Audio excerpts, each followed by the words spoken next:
Hello student, जय हिंद, वंदे मातरम, जय श्री महाकाल। आप सभी का स्वागत है हमारे यूट्यूब चैनल स्टडी ब्रह्मास्त्र में। आज हम क्लास 10th का गद्य खंड पढ़ेंगे। जो गद्य खंड है उसका चैप्टर है सेकंड चैप्टर का नाम है बाल गोविंद भगत और इसके लेखक कौन है? रामवृक्ष बेनीपति। तो सबसे पहला क्वेश्चन लिखेंगे इसका।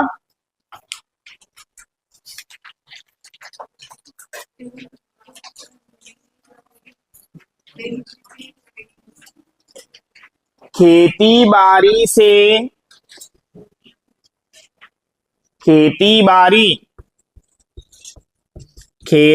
बाड़ी से जुड़े गृहस्थ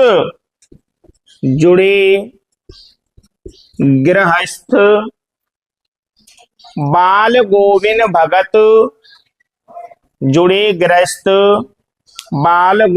भगत अपनी किन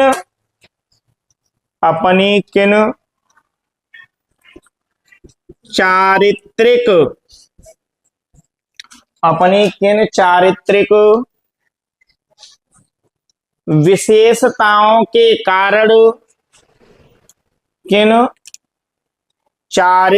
विशेषताओं के कारण साधु कहलाते थे। किन चारित्रिक विशेषताओं के कारण साधु कहलाते थे?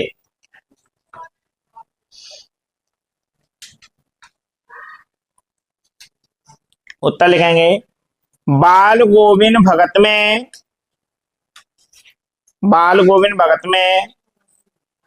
साधु कहलाने वाले निम्नलिखित गुण थे।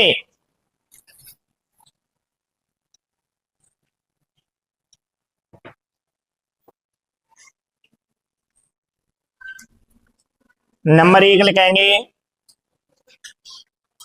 वे अपना जीवन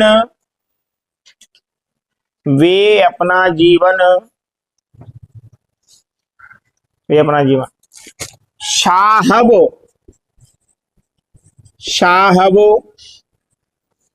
को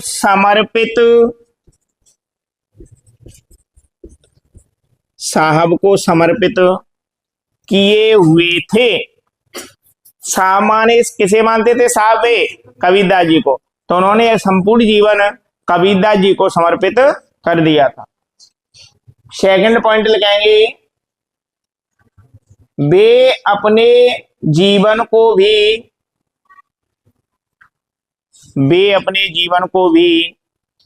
भगवान की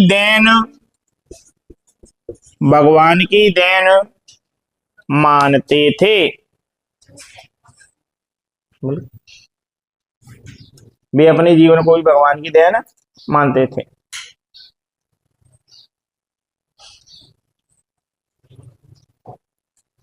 तथा वे कभी किसी से झूठ नहीं बोलते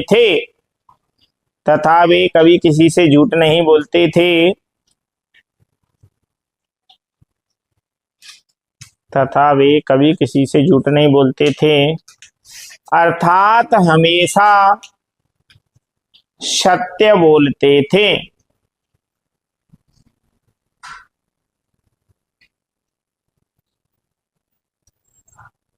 अगला क्वेश्चन लिखेंगे, बाल गोविंद भगत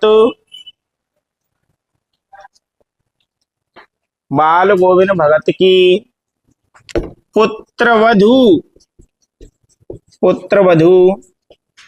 बाल गोविंद भगत की पुत्रवधू उन्हें अकेले क्यों नहीं छोड़ना चाहती थी? बाल गोविंद भगत की पुत्रवधू उन्हें अकेले क्यों नहीं छोड़ना चाहती थी?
अगला क्वेश्चन लिखे हैं, बाल गोविंद भगत की पुत्र वधू उन्हें अकेले क्यों नहीं छोड़ना चाहती थी। क्वेश्चन हो गया, उत्तर लिखेंगे, बाल गोविंद भगत की पुत्र वधू, बाल गोविंद भगत की पुत्र वधू जानती थी कि, बाल गोविंद भगत की पुत्र वधू जानती थी कि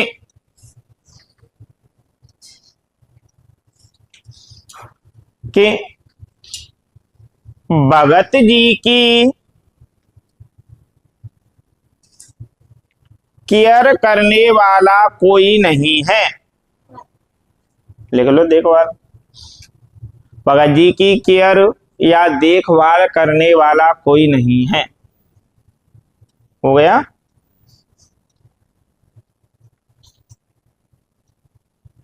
उनका एक पुत्र था, उनका एक पुत्र था जिसकी मृत्यु हो चुकी है। उनका एक पुत्र था जिसकी मृत्यु हो चुकी है।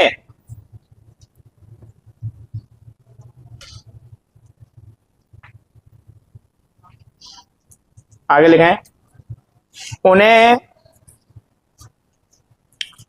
संसार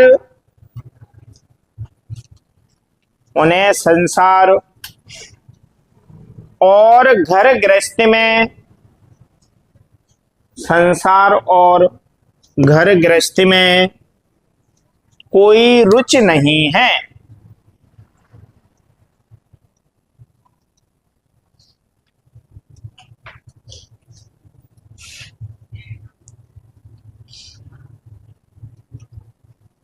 कोई रुचि नहीं है। लिख पाए यहां तक? पूर्ण विराम लगा के लिखेंगे, वे अपने स्वास्थ्य पर भी, वे अपने स्वास्थ्य पर भी ठीक तरह से, वे अपने स्वास्थ्य पर भी ठीक तरह से ध्यान नहीं दे पाएंगे। वे अपने स्वास्थ्य पर भी ठीक तरह से ध्यान नहीं दे पाएंगे। पूर्ण विराम, इसलिए पुत्रवधू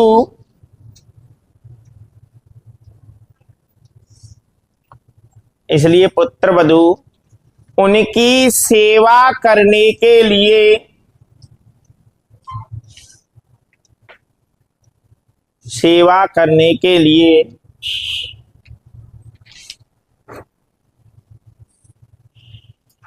बाल गोविंद भगत को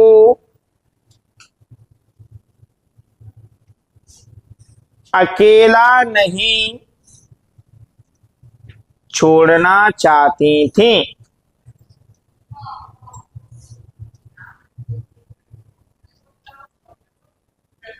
अकेला नहीं छोड़ना चाहती।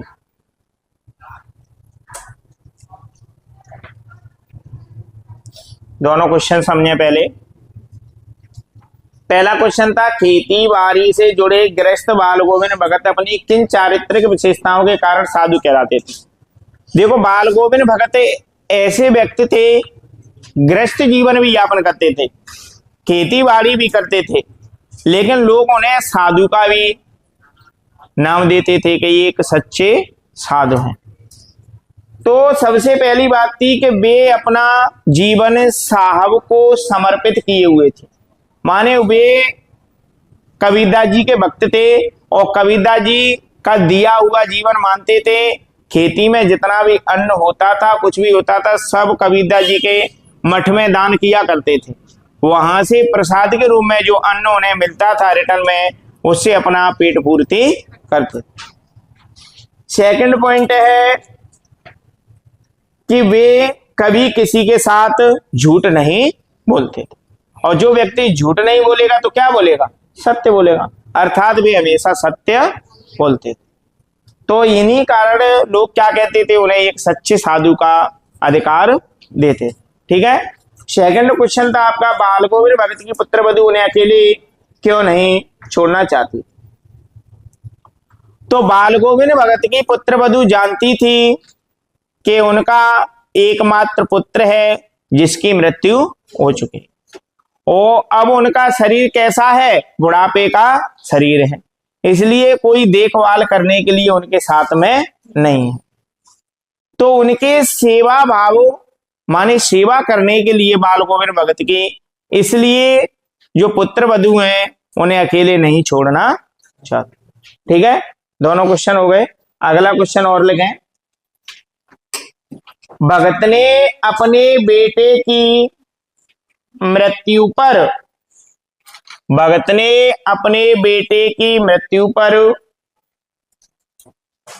अपनी भावनाएं, भगत ने अपने बेटे की मृत्यु पर अपनी भावनाएं किस प्रकार व्यक्त की, अपनी भावनाएं किस प्रकार व्यक्त की। उत्तर लिखेंगे,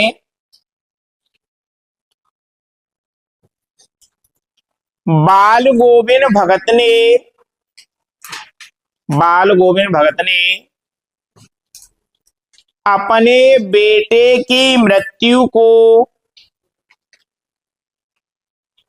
बाल गोविंद भगत ने अपने बेटे की मृत्यु को ईश्वर की इच्छा मानकर, ईश्वर की इच्छा मानकर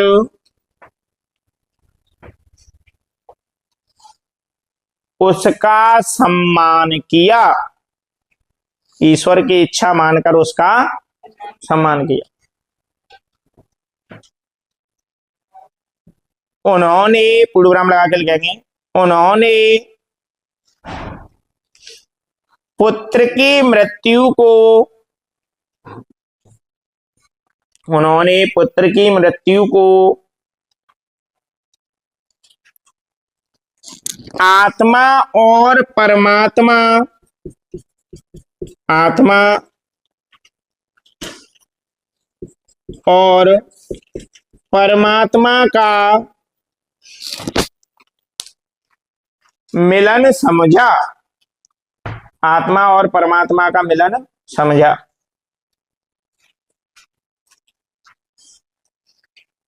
इसलिए पूर्वविराम लगा के लिखेंगे, इसलिए उन्होंने पुत्र की मृत्यु को, इसलिए उन्होंने पुत्र की मृत्यु को त्योहार के समान मनाया, पुत्र की मृत्यु को त्योहार के समान मनाया। पूर्वविराम लगाएंगे, उन्होंने पुत्र के शव को, उन्होंने पुत्र के शव को सफेद वस्त्र से ढककर, सफेद वस्त्र से ढककर, सफेद वस्त्र से ढककर उसे फूलों व तुलसी के, उसे फूलों व तुलसी के पत्तों से सजाया, उसे फूलों व तुलसी के पत्तों से सजाया और उसके सिर के पास में, और उसके सिर के पास में दीपक जलाकर रख दिया, और उसके सिर के पास में दीपक जलाकर रख दिया।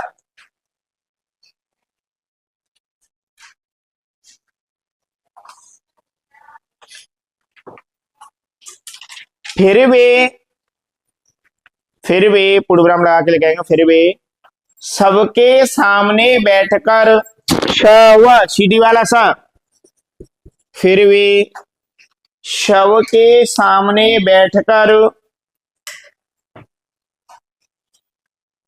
ईश्वर भक्ति के गीत, सबके सामने बैठकर ईश्वर भक्ति के गीत गाने लगे।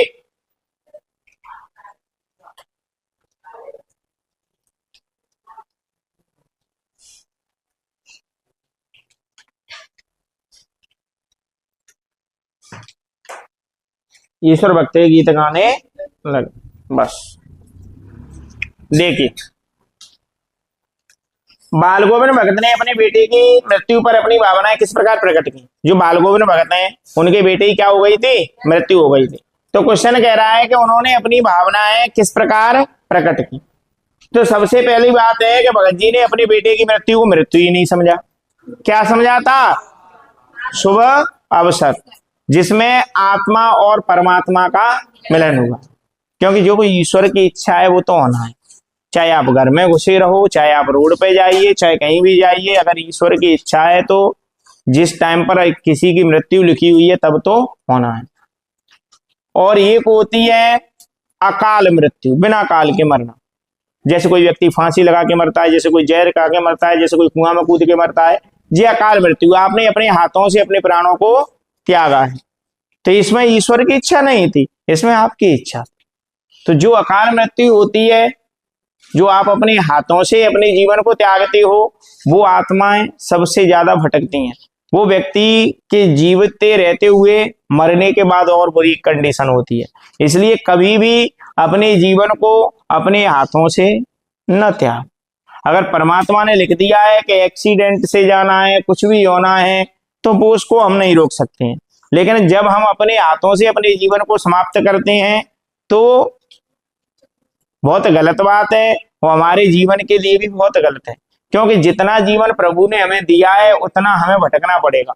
अगर कोई व्यक्ति 20 वर्ष में फांसी लगा लेता है और परमात्मा ने उसकी डेट लिखी कि तुम्हारी उम्र है 60 वर्ष तक, तो 40 वर्ष तक तुम्हें कोई जीवन नहीं मिलने वाला। आपकी आत्माएं भटकती रहेंगी 40 वर्ष।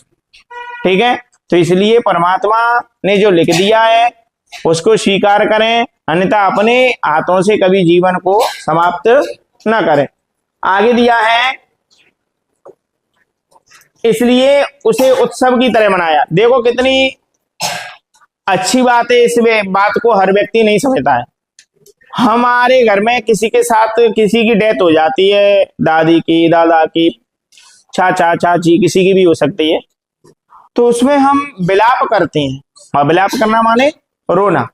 तो यहाँ बाल गोविंद भगत क्या कर रहे हैं, खुशी हो रहे हैं, प्रसन्न हो रहे हैं, त्योहार की तरह बच्चे की मृत्यु को मना रहे हैं।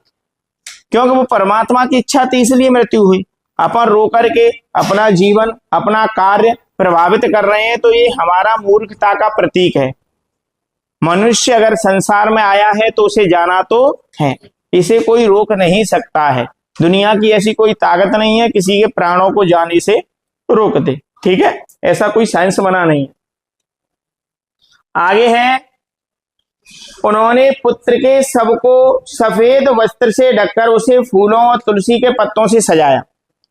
उन्होंने जो पुत्र का शव था, जिसे आप लाश नाम देते हो, उसे रख करके सफेद वस्त्र से ढका और दीपक जला करके और तुलसी के पत्ते चढ़ा करके और उस शव के सामने क्या करने लगे, भजन कीर्तन करने लगे।